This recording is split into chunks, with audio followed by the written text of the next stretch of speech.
So I'm getting you from home today, not on the road with Evanescence. Nope, I'm home. I'm in Florida. Right. So many things I want to ask you about. And the first thing I'm curious about is you're not the easiest person to describe, because a lot of people who play drums in a huge band, that's just the only band that they've played with. And in your case, Tempest. Evanescence is not the only big credit. So when did you kind of realize, hey, I can have a whole career just playing with a bunch of people and at the same time doing my own art on the side from that? That's a good question. I mean, I think the thing is that in this business, in this day and age, that you have to, if you want to have a career, if you want to call it that, you've got to hustle. You've got to do a lot more than one thing. And the good part about Evanescence is that there are gaps, so we're able to kind of do some other things if we want to. And I'm the kind of guy that likes to, I like to stay busy. I've always said that, there's two trajectories. It's either up or down. There's never this. So, I like to stay busy, and it's just, I think, that's kind of my thing. Sometimes maybe I bite off more than I can chew, but, things always work out. But you still like being on the road. I ask that because a lot of people who I know who are drummers, once they're past their 30s, they're like, the flying hurts my back. I don't want to carry gear cases anymore, etc. Yeah. Not you. No, I mean, I have some aches and pains occasionally too, but I mean, I don't know. I try to take care of myself in a way, and I've always done that where I have, I can have some longevity in my career. And like I look up to people like Tommy Aldridge. I mean, that guy's like, what is he now? Like 72, 73? I believe so. Definitely above 65. Oh yeah. He's in his 70s, and he's still killing it. I mean, I don't know how, like, it's a freak of nature. He's like the Tom Brady of drums. I think it's a huge inspiration for me, because it just tells me that, if I want to keep doing this, I can. But yeah, I mean, everybody's built differently. Some guys have injuries that just plague them and they can't get over them, and, they stop. Knock on wood, that's not me, but, That term that you just used, the Tom Brady of the drums, before I put that title on you and ask more about that, a Tempest, interestingly, a COVID era band. How long was it from those initial discussions and meeting and saying we should have a band to having a first song recorded? It wasn't that long. I mean, we spoke about it just, in passing, right? Kind of when we realized, okay, this lockdown is for real. Nobody's going anywhere, and probably for the foreseeable future. And around that time, when that reality set in, it was just like, well, now what? And so, and I did a couple different things. Like I knew, for example, that Evanescence, at some point we had to get together and finish our record, because we'd already started. We were committed to doing it, which was something to look forward to for sure. Right. But then with this Tempest thing, it just came about.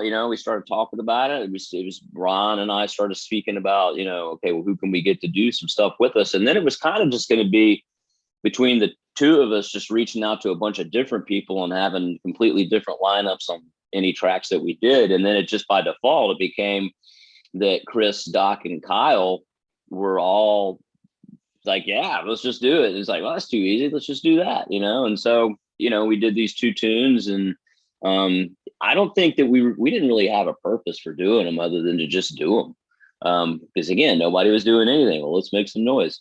And right.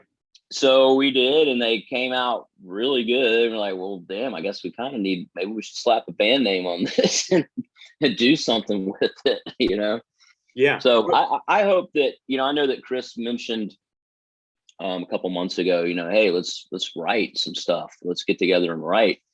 And I'm all for it. So I hope that that's where this goes. I mean, obviously those guys just put out a new Bad Wolves album, which is freaking great.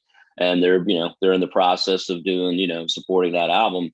So there'll be some holes, and I hope that somewhere in there that we can fit some Tempest writing and, do a couple of originals.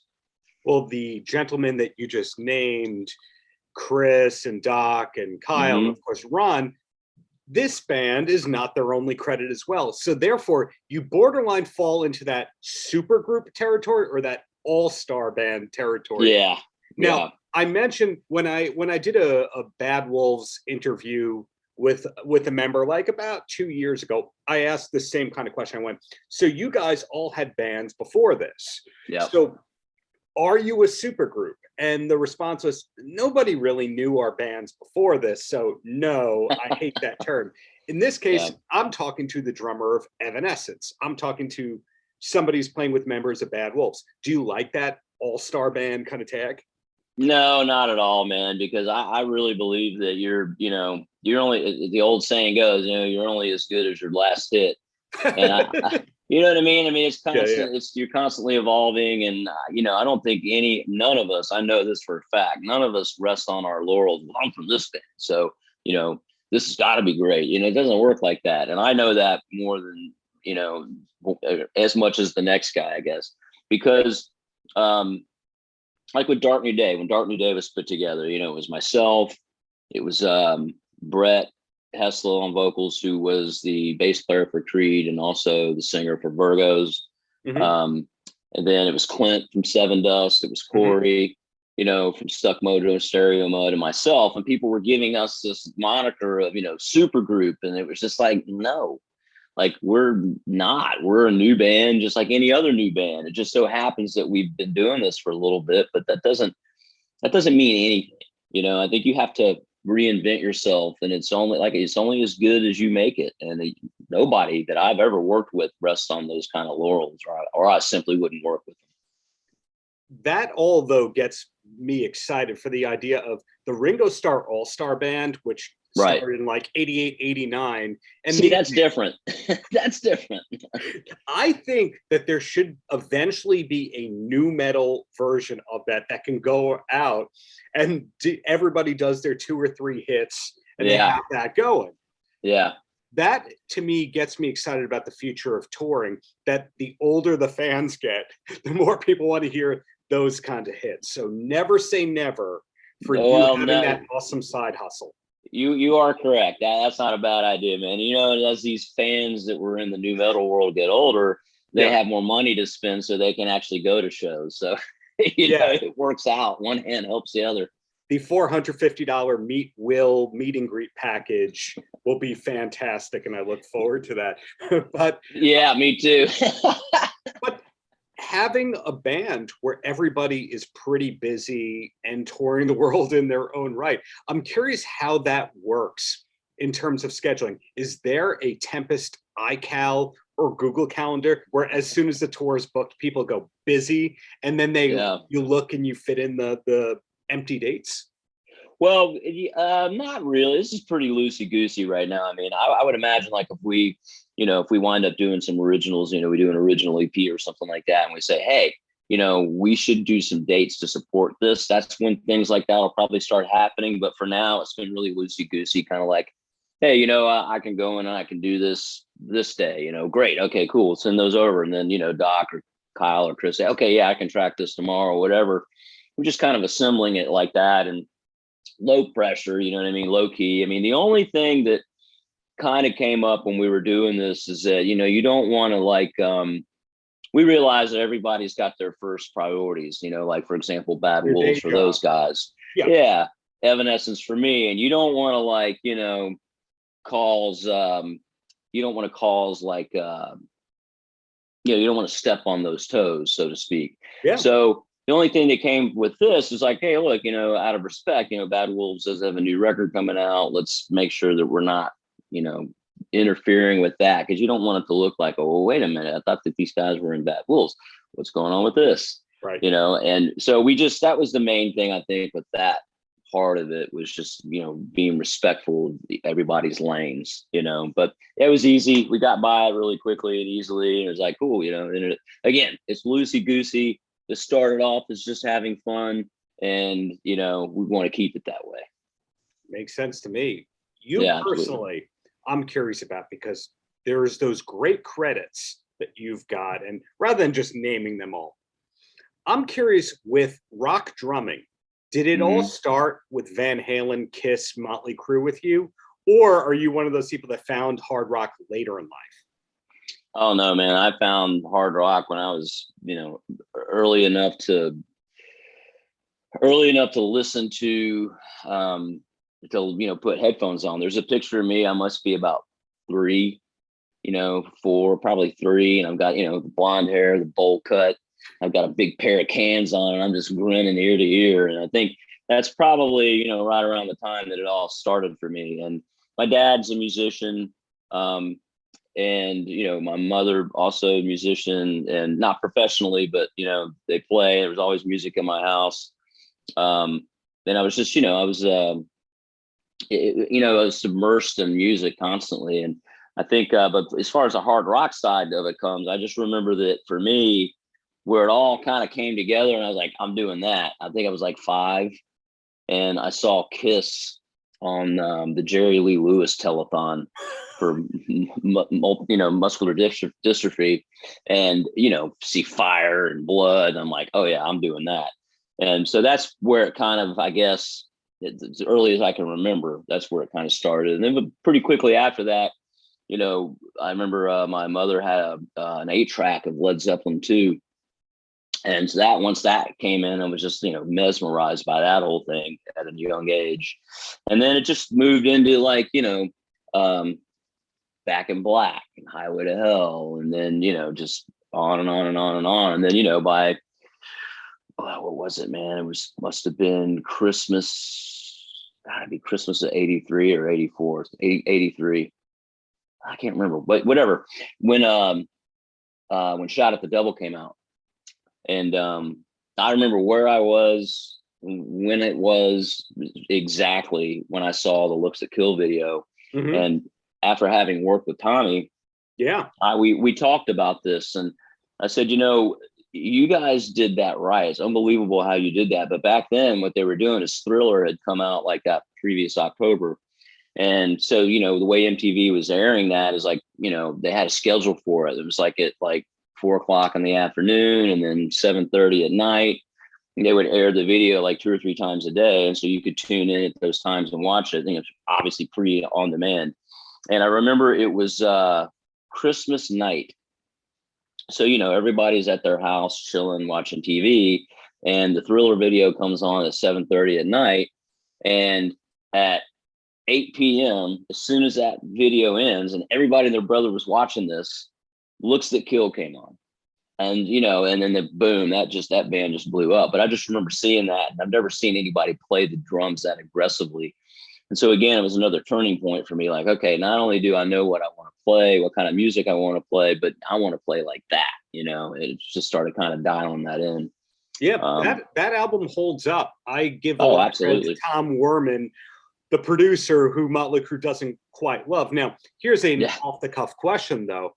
That video, Looks to Kill, awesome. The Too Young to Fall in Love video, not awesome. Am I wrong? No, man, I don't know. I can look at that now and laugh about it. It's pretty funny, man. I don't think they intended it to be funny, but it was pretty fucking funny. Pretty funny, yes. Absolutely. And you were on that short list, if my research is correct, of people who got to fill in for Tommy Leeds. You, Frank Zumo, who I believe is still with Sum 41. Yep. And I don't remember if there was a third person. I think it just might be you too.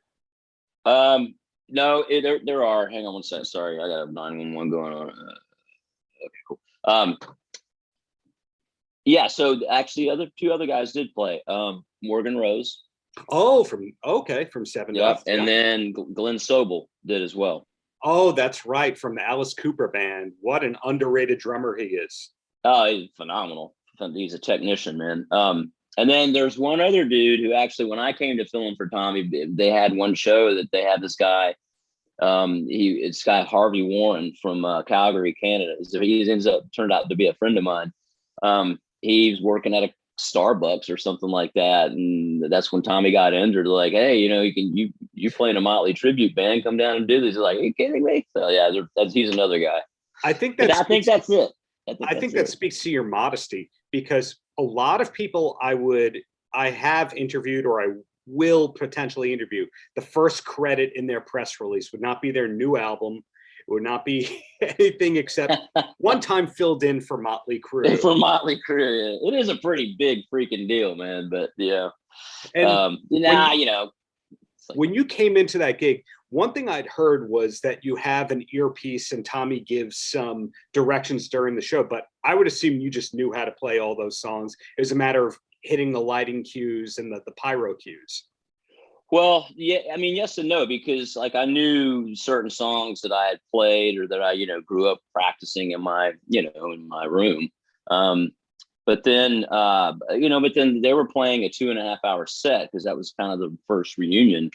And there were some deep tracks and deep cuts on there that I hadn't really explored or ever played. Like Louder Than Hell was one of them. And I love that song, but it never, you know, like pulled it apart. And I'd never played Girls, Girls, Girls or Wild Side, which both of which have really unique arrangements.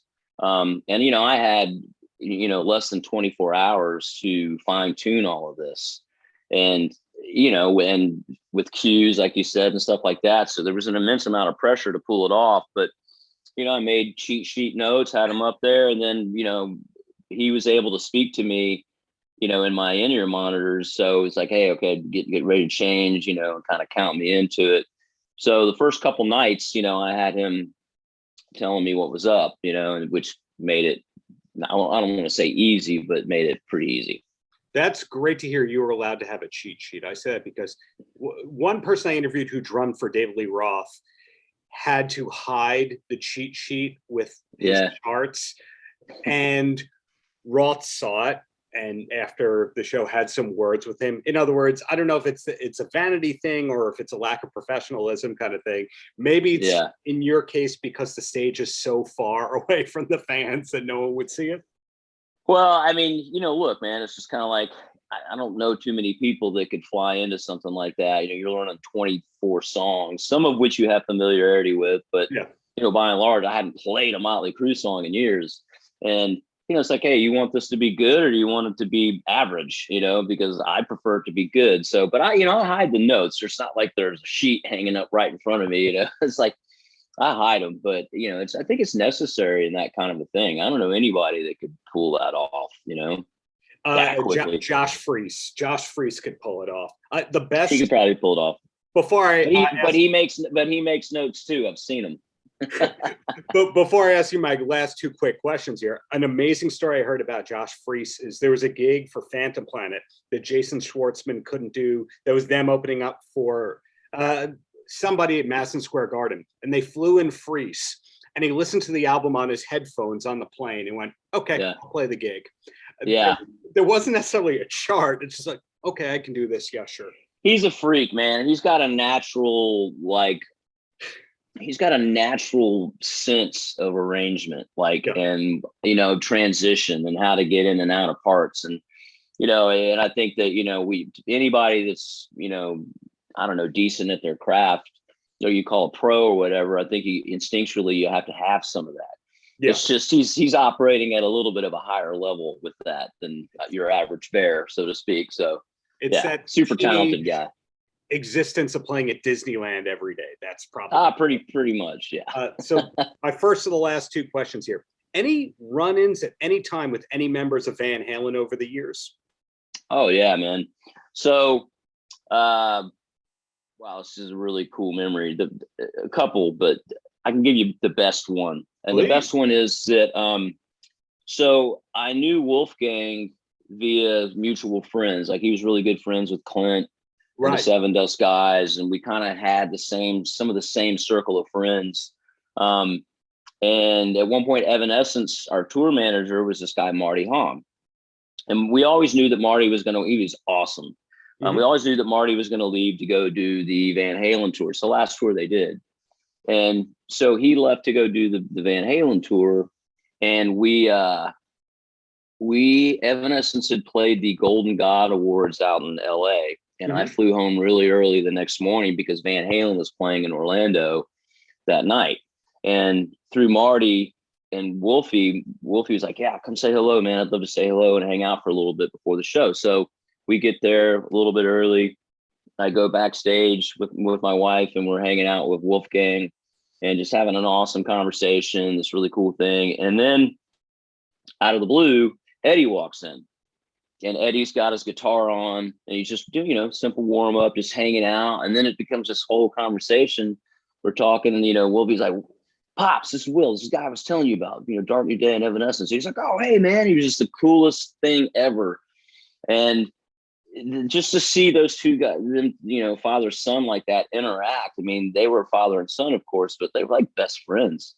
And it reminded me of my father and me, where we had the same kind of a relationship, like it's father and son, but, we're really good friends. We're talking about music, talking about, that what they were talking about is they had a golf game scheduled the next day here in Orlando, what time they were going to meet for that. And then just, they're talking to me about the tour, just normal shit. It was just a really incredible experience, man, to see that and be a part of that.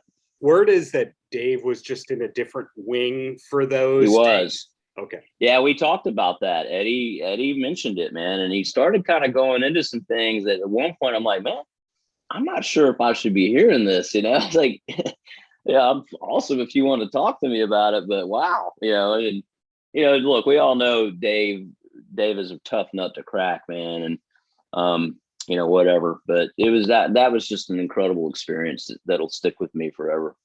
That's wonderful that you got that. Very few people got that. So my last question for you, do you have a TV recommendation besides the new music video from Tempest, which has a New York City virtual premiere? Do you have a TV recommendation you could pass along? A TV, like a show? Yeah, sure. A streamer, anything that you think is good man? that we should be watching. Man, I don't watch a ton of TV. I mean, most of my TV time is probably spent watching football. And since that just ended and, my two teams are out, they're gone. So, but God, what did we just watch that we really, really liked a lot? It was I gotta think about this. Give me a second.